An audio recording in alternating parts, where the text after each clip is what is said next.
একটা academic area, সেখানে একটা নির্দিষ্ট সময়ে একাডেমিক কাজকর্ম চলবে। যেমন অনেক সময় দেখা যেত যে জুলাইয়ের পর এই কাজটা করার অন্য একটা কারণ আছে। দেখা যেত রাত্রিবেলা ভারী যানবাহন, বাস, ট্রাক এগুলো ঢুকে যাচ্ছে। এটা শিক্ষার্থীদের চাওয়ার বেসিস হয়েছে, এখানে কোনো রাজনৈতিক এজেন্ডা, কোনো সরকারের কোনো এজেন্ডা ছিল না।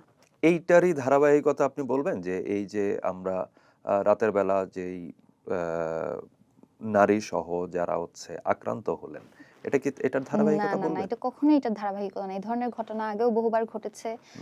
নারী হেনস্থা বারবার টিএসসি তে আগেও হয়েছে। হুম, এবং সেক্ষেত্রেও আমরা দেখেছি যে রাজনৈতিক অনেকের সংশ্লিষ্টতা দেখা গিয়েছে। এটা আসলে একটার কনসিকুয়েন্স অন্যটা না। এটা হুম, স্বাভাবিক একটা ঘটনা। হুম। স্বাভাবিক ঘটনা বলতে যে আগের ধারাবাহিকতা, আগে যেও ঘটেছে এখনো ঘটছে। আমাদের এটা ব্যর্থতা যে আমরা সেটার করতে পারিনি।